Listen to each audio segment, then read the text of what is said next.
Hello, everyone, and welcome to another episode of the Search for Tomorrow podcast. Today, I would describe it as the episode I've been the most excited for. We have the two lovely ladies who have founded and run the VML, which, if you don't know, is like actually, I'll let them describe it for you. So I have Caroline and Haiyue with me.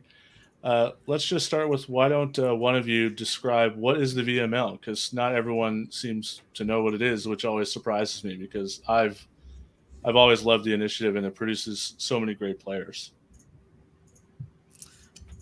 That's your role, Haiyue. Come on. All right. Well, so the VML, we're a community, I should say, for people of marginalized genders in Magic. We started out as just a competitive league. Caroline and I both come from the competitive part of Magic, and we were kind of just frustrated that there weren't a lot of people of marginalized genders making it to the top levels of play and finding their way in the competitive community. So we started this league, and it's the league itself. It's like 10 weeks long.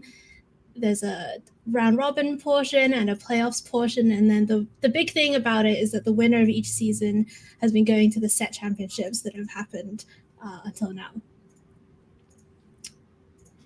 Okay, and how many seasons have you run so far? We have just finished our 7th season.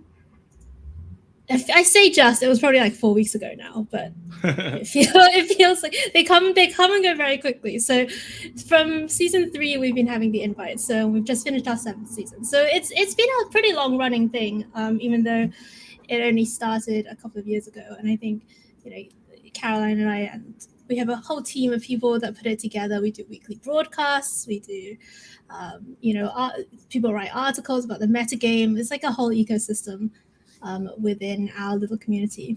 And also, very excitingly, season 7 had a winner that you may or may not be able to see on your screen right now.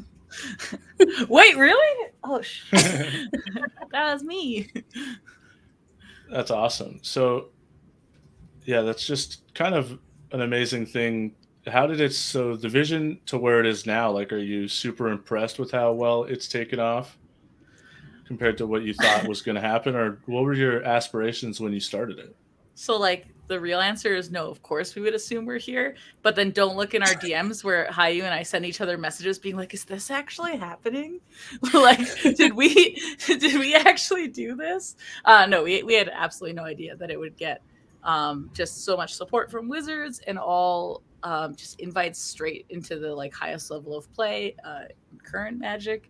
It was just something, literally just 23, I want to say 23 individuals that knew each other, played in season 1. Haiyue and I got more involved in season 2 and beyond, kind of in a classic, like, hey, we really like what this is, but we might have suggestions on how to make it better kind of way. That classic thing that people do where they're like, oh, I think I could help. And here we are 7 seasons later. So I don't think that we thought we'd get here. However, I'm super excited to be here and then push it even further. Okay, so basically, you wanted a competitive outlet that was more friendly to people of marginalized genders, especially because they kind of get pushed out of other scenes just due to the nature of the demographic. And so you created this amazing space for yourselves, because I don't think like talent or anything like that is what's holding anyone back in the VML, but it's just being able to be given the opportunity when there's so many barriers that people of marginalized genders face. I think it's an amazing initiative, and honestly, so many incredible players have come out of the VML. And one thing I wanted to briefly touch on is just kind of like where you both came from before the VML, like your competitive Magic experience, maybe like your elevator pitch of yourself in competitive Magic. Yeah, I can go first on that one. So I am from Vancouver, British Columbia. I started playing Magic when I was about 26, and at the time I was working at a child care, like after school care center, and I just wanted to do what the kids were doing.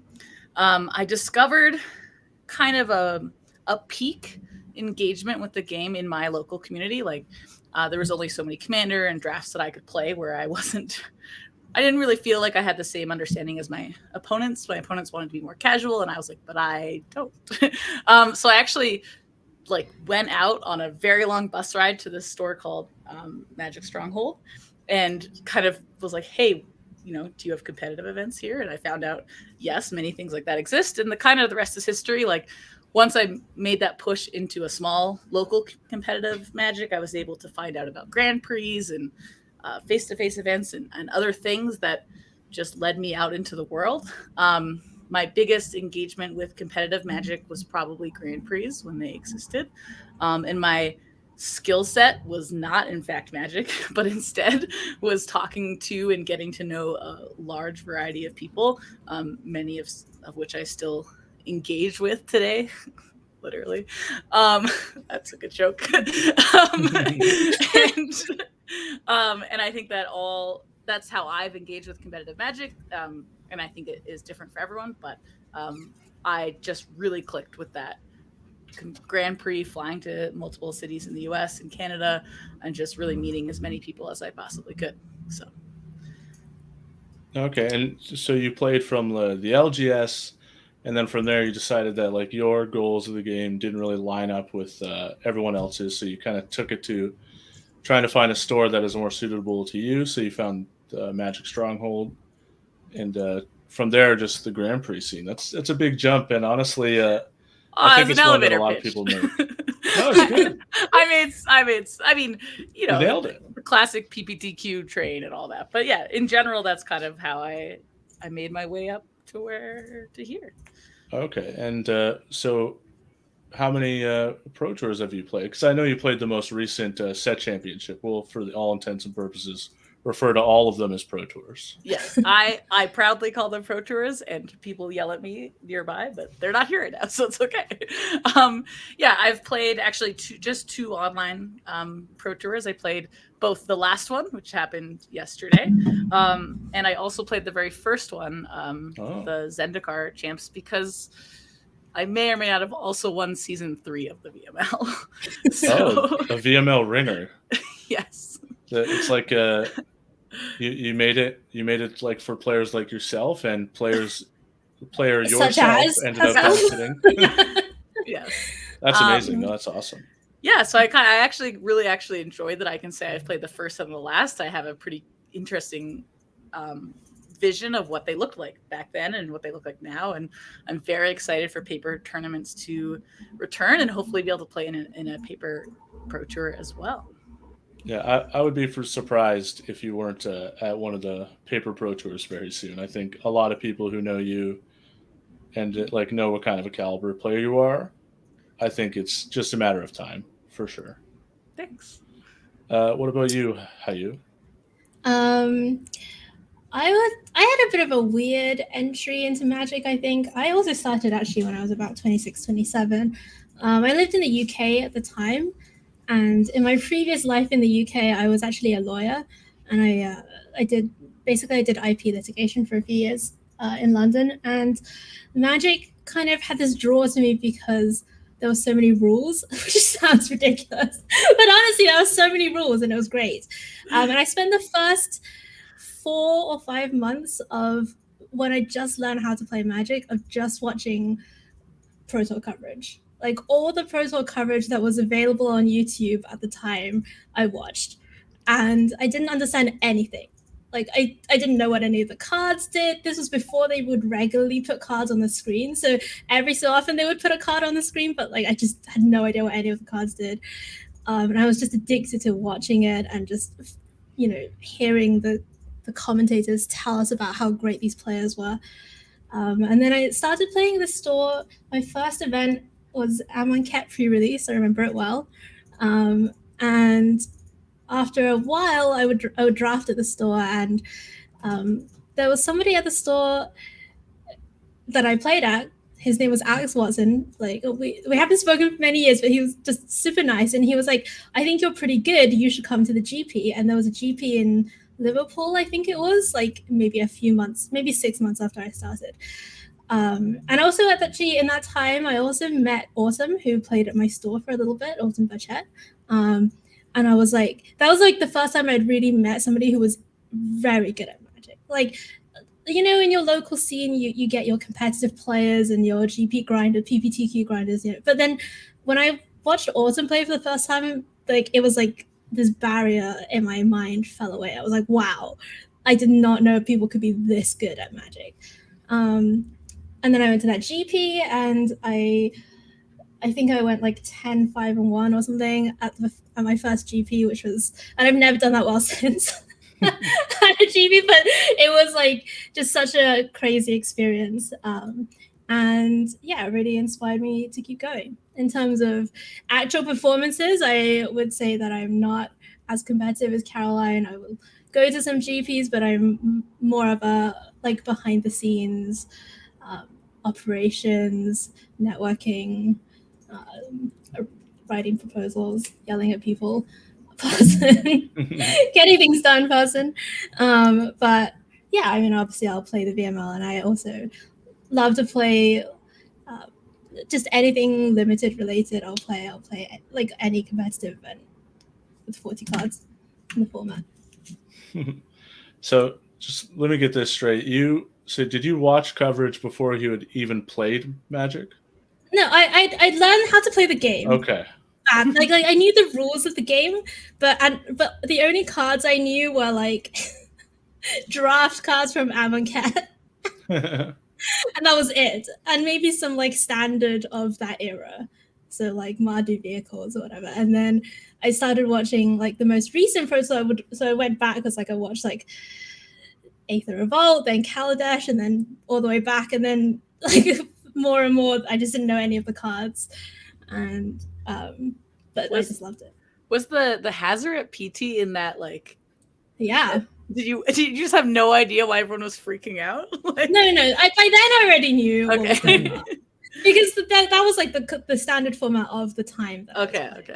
Yeah, but stuff like from like Khans and Shadows of Innistrad, that stuff I just had no idea, like no clue what was happening. Trying to figure out all the things Mantis Rider does on the spot. Yeah, like why do they keep pushing it forward? Yeah.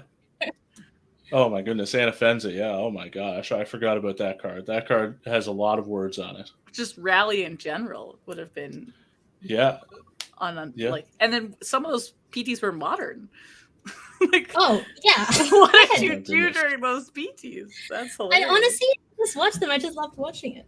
That's awesome. Do you think you were like drawn to like the prestige of the event, I guess, like the feeling like this is the top of the top, and the way the broadcasters would talk about how incredible the players are, and like just being like watching that display was like more important to you, I guess. Yeah, than necessarily exactly what was happening. Well, it's some good foreshadowing too. No, that's exactly right, Andy, because I guess whenever I watch anything, like even sports or other games, I really like watching kind of individuals do the thing that they do really well. Like tennis, for example, is like a great example of something that I love watching, because you're just watching these players and they're just on their own, and they're just doing incredible things. And it was kind of the same with Magic, like all these people at the top of their game. That's awesome. That is actually a very, very interesting origin story for Haiyue. Yeah, so the purpose of this podcast is sort of like evolved, I think, from when the first idea first started. At first, I knew that there were some Magic players that were like younger players that people had never heard of because the COVID thing happened. It's still happening, obviously, but the thing is, like, they like became incredible players during COVID. So all of the people who were like primary paper players would just never know who they were. And so that was like the initial reason that I started it. But I think I've grown to thinking just like importance of like highlighting Canadian Magic to me. Just, I think there's so many great stories to tell, so many great people involved in. I always described previously that I thought Carl Young Tom, I don't know if you guys know who KYT is, but I always thought he was the most important person in Canadian Magic. Is what I always said. because he like tied all of the East Coast and the West Coast together through his website. Mana Deprived at the time, now it is part of face2facegames.com.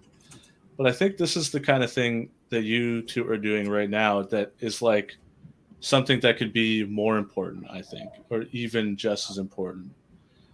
This kind of thing is like the kind of groundbreaking thing that matters so much to see this kind of representation, especially like you see like young people or any people of marginalized gender seeing this kind of tournament where they're like highlighted and accepted, and this is like the spot for them to flourish. I think that's the kind of thing that is going to be massive for Canadian Magic, and I really applaud what you two are doing. I think it's incredible, and that's why I was so excited to have both of you on. It was the most excited I've ever been, the most nervous I've ever been for a podcast, and I've podcasted probably like 100 times before, but this one, I just think how much what you two are doing matters, and even with the small spotlight I can shine on it being as important as it is, I thought this episode was a lot, and I'm really happy that you guys have come on.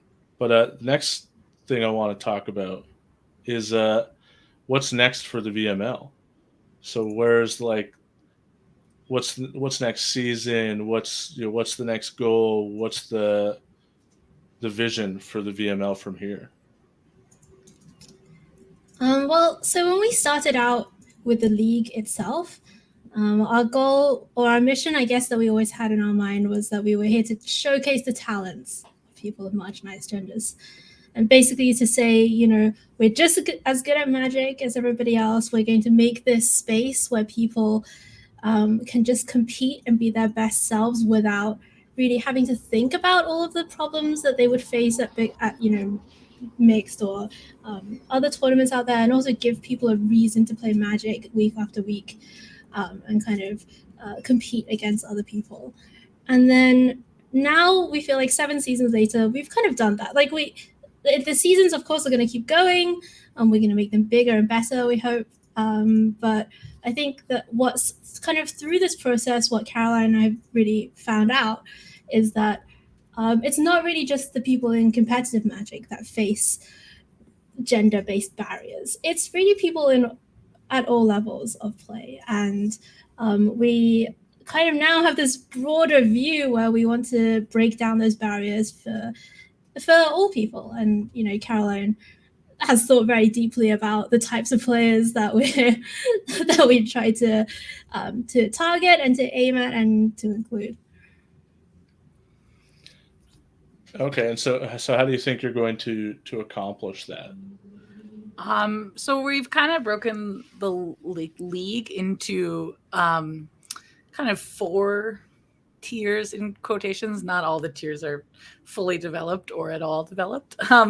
One thing we're doing, okay, I just want to note, because this is my favorite part, the VML League does technically stand for the Venus and Mercury League, but we've been trying to really just use the VML for consistency and just kind of growing into our community. So we use the term VML all the time, and it does have the word league in it, but going forward, we're actually separating. The VML is just becoming this community that we have. And then so when we do run the next league, it is going to be the VML League, which I'm very excited because it irritates a lot of people, like ATM machine. PIN number. Yeah, it's really the small things that get you through the day. I'm just saying.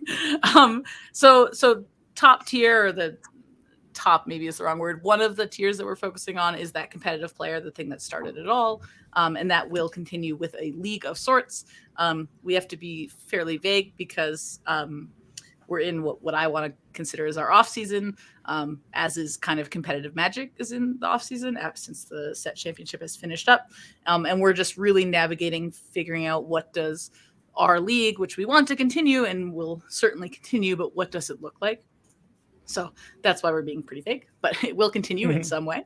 And then the next kind of other option or other tier is kind of like a semi-competitive person, someone who maybe can't commit to 10 weeks. 10 weeks, unfortunately, is quite a long time, even with just playing 1 match a week.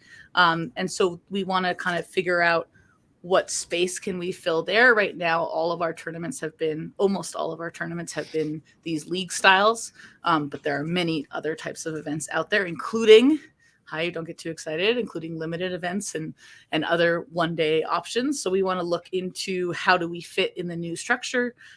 What does RC, regional championship qualifiers look like? This is a bit of a challenge for us because now we have to consider country and regions, which is not something we had to consider before. So we're kind of, again, vague answer because we're in the middle of figuring out what that looks like with a variety of tournament organizers. After that is kind of the area that we are most looking forward to developing. And this is kind of that casual commander or just casual limited player or casual modern player, whatever that player is, and just develop that, mostly focusing in our Discord and kind of taking the group of people that we currently have that have participated in leagues before, and then as many other new people as we can find. And I mean this by, like, we sometimes go up to strangers and tell them about the VML. Oh, not sometimes, all the time. And then we tell each other how you did it like 2 days ago. And so that's kind of our current focus. I will say I was quite focused on something else the last couple of weeks, but that is, I think, our summer goal is to grow that casual area and figure out what does Commander Nights look like, what do other events look like, and even just having spaces to communicate like what people are playing in those formats, just a pretty classic community style Discord. And then that last area that we are really interested in but has not currently focusing on is that new player. We really love all the competitive people that have found their way to us.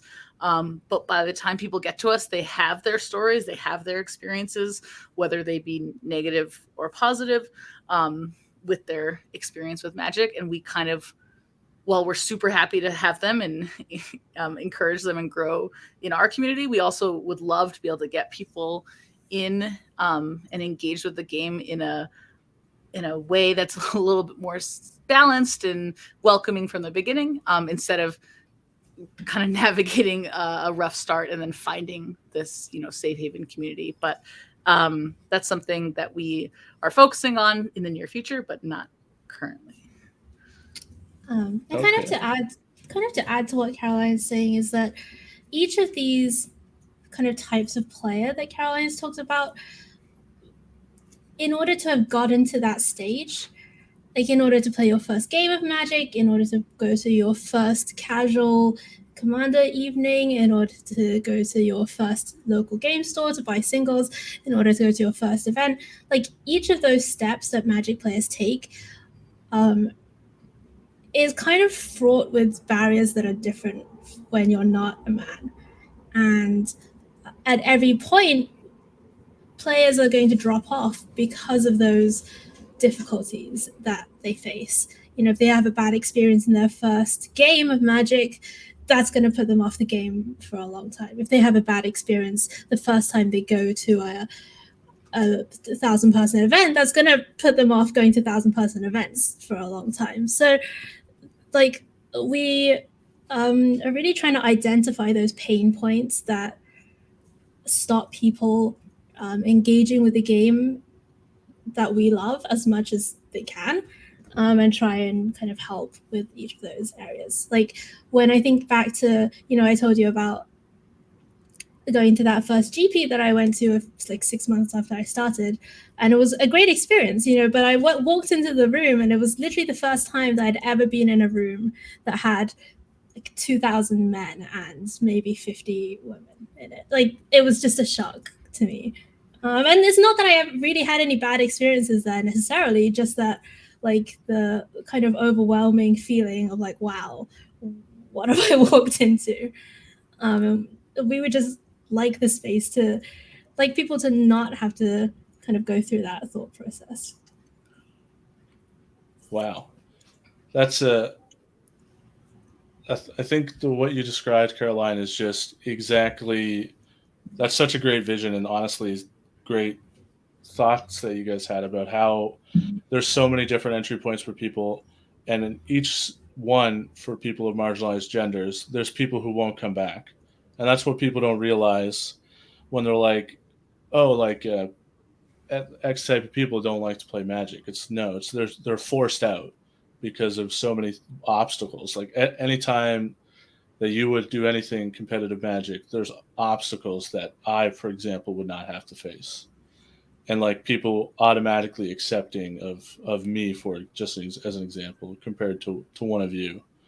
And I think it's awesome that you're trying to catch people before that happens. It's not something that I would have necessarily identified as like what the goal of the VML would be, even from like what knowledge I have of the VML. And honestly, it's a super impressive and a super important and a large goal that you both have. And I think it's really impressive. And I hope like any small amount of difference that you two can make matters so much. Like if you stop 10 people from quitting Magic and then they love Magic for 10 years, like that's 10 massive impacts on people's lives. And I think once you realize that how little people you have to affect to make a big difference, I think that's the kind of thing to me that is like super like what do you call it, gratifying.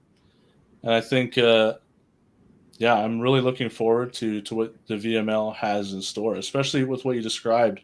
I can already see so many different things. Like there's the VML League, the VML League, Yeah, so hyped. but then like you could just do like these one-off events that people who like people who love modern, but they can't commit to the 10 weeks, but they get to like play their sweet modern deck in this event, and like yeah, they like to win, they play to win, but perhaps they're not into the 10-week grind. But then you could have these like one-off events for those kind of people.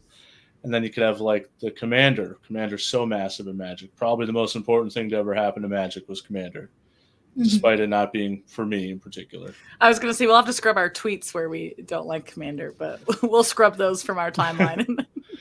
Yeah. No, hey, I've tweeted about liking Commander many times.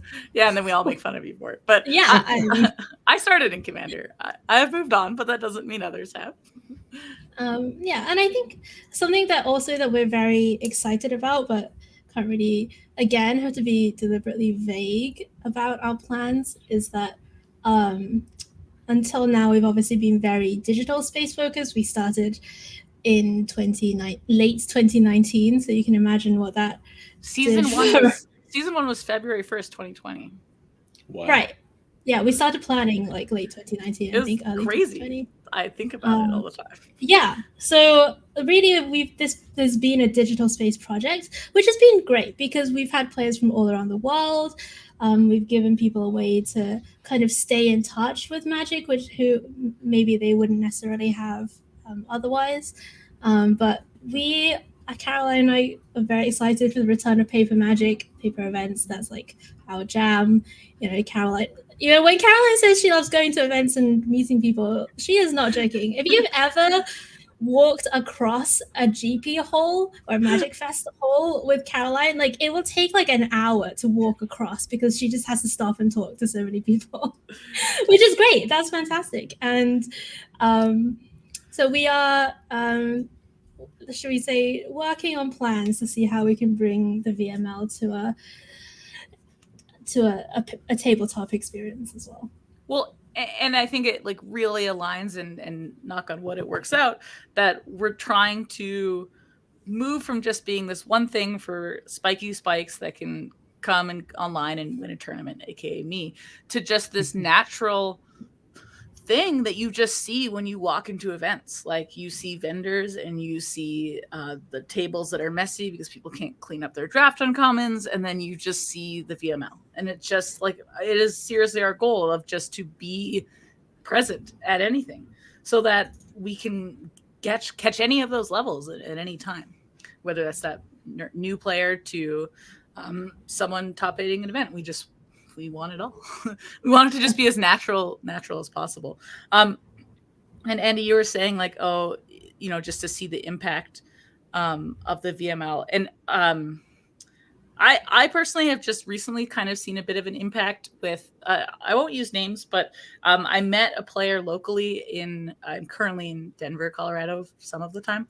And so right when Paper Magic was kind of returning last year, I met a local player and I did the classic Caroline thing where I just By the way, it does not come natural. Like I take a lot of effort to go up to someone that I don't know. So I went up to them and I pitched the VML to this person.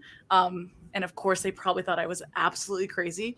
And then that person has since they, kind of did not join the season that I was promoting, but they did join a season after that.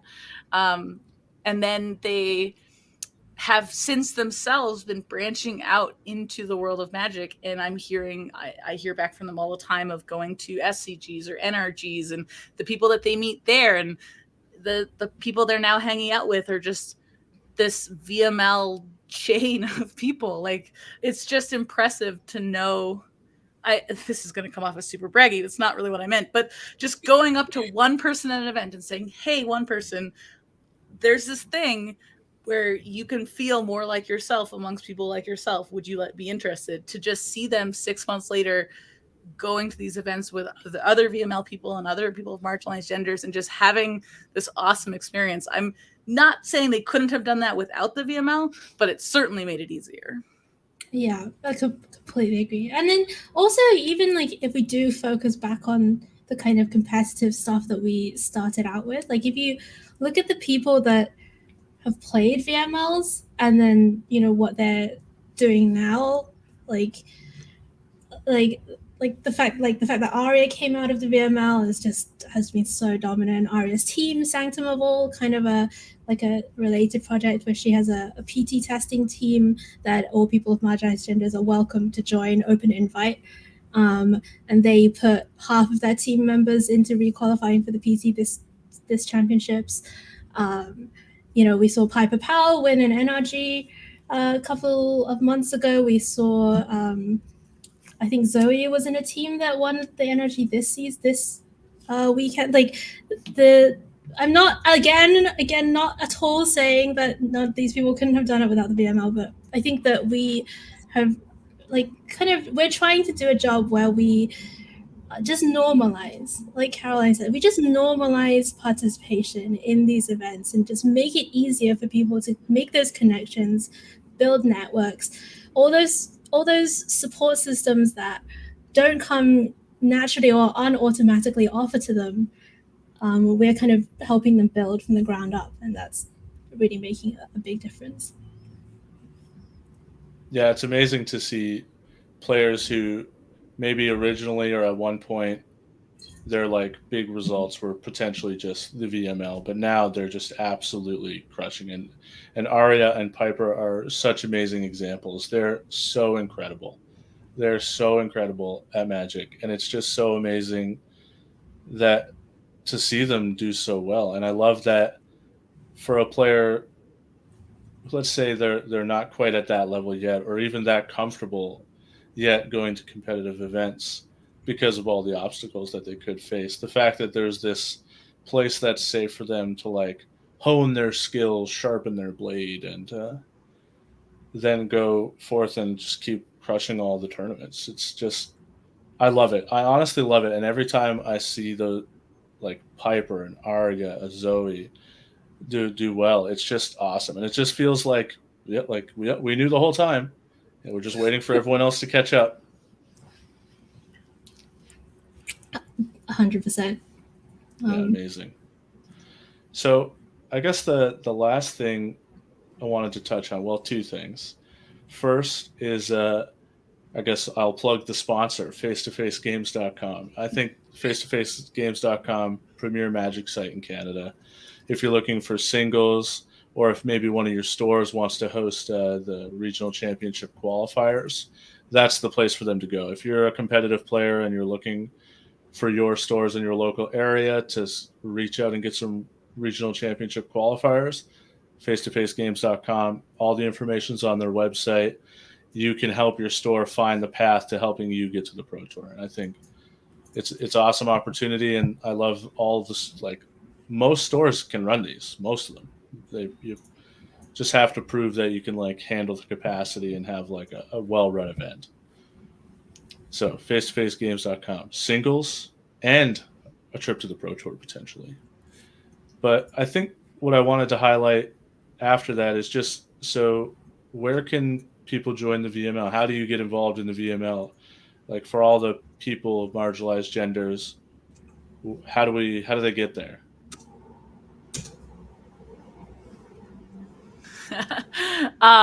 This is normally your area. What the heck? So the first step is just vmlmtg.com. That's our main website.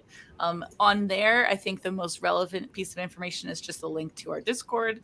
As I said, that's just the community that we are currently focusing on. We are off our competitive stuff for the summer. So focus on joining our Discord, getting to know our community. We have kind of two different sections in the Discord, one for competitive and one for casual.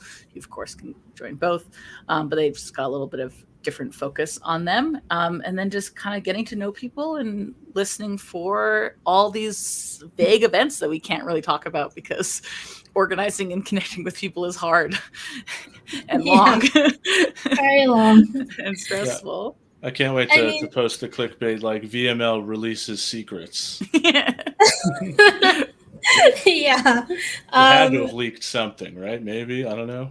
Oh well, you gotta read between the lines, Andy. Sift between. Andy, would you like to know Haiyue and I's origin story and how we met each other? Oh my god! Of course. Okay, well, it involves face-to-face. Bonus content. So I believe Face-to-Face had an event. I honestly don't remember the format. Probably not modern. No, it wasn't a face-to-face tour. It was a face-to-face. It was a face-to-face. Yeah, it was a face-to-face. I was playing Command the Dreadhorde, so it wasn't modern. Anyway, I had just gotten back from being in the States for a little while, and I have this small pride of knowing the majority of marginalized gendered players in Vancouver. So I went to this tournament. I did poorly. And in this event, I saw a player that I did not know. And I was like, well, this is unsettling. But I was too nervous to say anything. So that was that. Moved on. The next couple days, I somehow ended up in this board game store, kind of in this similar area. And this same player this mysterious person that I had seen, was working at this board game store. And I was like, oh man, I really want to know them. So I went up, like, I'm like the nerdiest of nerds. Like, I can't even explain how awkward this was. So I tell this person, Haiyue, that I saw her at the event and that I wanted to talk to her, but I was too cowardly. And so we chatted and I had a really good time. And we actually left the board game store to go do an escape room. And when we came back, I was like, I really want to know this person more. So I just blurred out, do you want to come to dinner with us? like what? Who does that? I do. It was honestly, anyway. I honestly thought she might be hitting on me. It was like, I don't know. Anyway, long story short, she did join us for dinner. And that was literally the rest is history because from there, Whoa, Caroline, you're missing a very important part of this story, which is that we went to dinner with, it was Caroline, Sam Eilenfeld, who was with me for a year, and a couple of other friends, and we played, and then we went to this board game pizza place called Ludica, which, by the way, if you're in Vancouver, is fantastic. And I like thrashed everyone at Seven Wonders, like just completely destroyed them. That's the part you're upset I missed. Yeah, my glorious victory in Seven Wonders. Well, from that dinner, Haiyue had a trip down to GP Seattle, which was 2 weeks after that. Had a place to stay in GP Seattle from the friends that were visiting me. And literally the rest was history. Like, it's pretty crazy. So just saying, representation matters. I need to know. That's amazing. I don't know you, but I feel like I should know you. Do you want to go to dinner? Yeah. And then of course I did the classic, like, never mind, that was weird. And I walked away. I literally walked away. And then she had to you're like, no, I just have to check with Alex. And I was like, yeah, okay, text me, bye. Oh, that was a mess. That is an amazingly embarrassing story. Yeah, it was. In the moment, that is such a great embarrassing story. But it all worked out. I haven't even. It's very Caroline. It's like the authentic Caroline experience. It still happens to this day. I once told someone that I stream Magic on Twitch on an airplane, and they still come to my chat, and we're still friends. Like, it's just what I do. I don't know. That's marketing. Yep, that's me. Awesome. Well, I really appreciate the both of you coming on the podcast.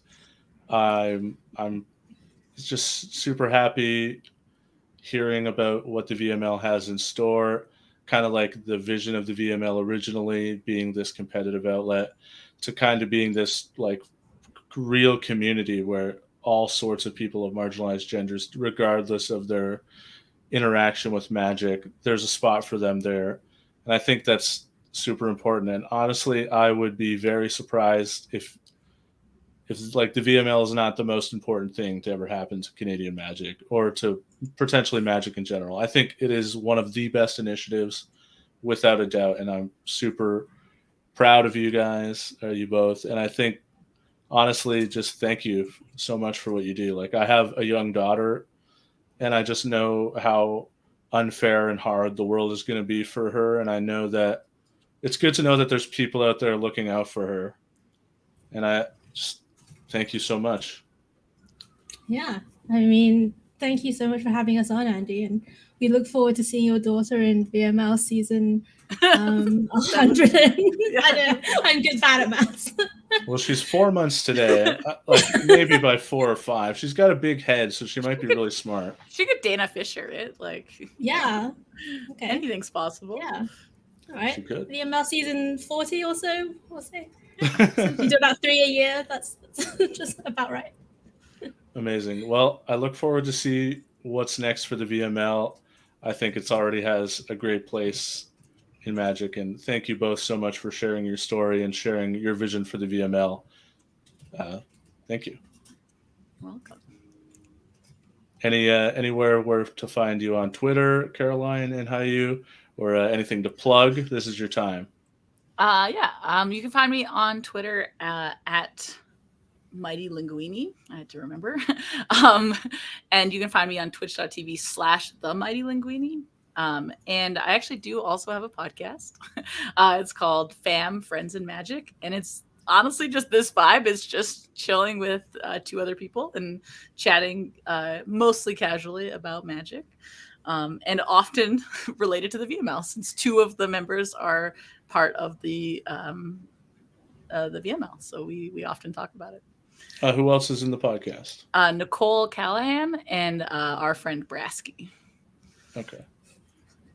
What about you? Well, Brasky doesn't really have any other names other than Brasky. Nicole is great. Would you have known if I said Bill Grennan? No. No, that's true. You can find me on Twitter at Nifette, Nipphette.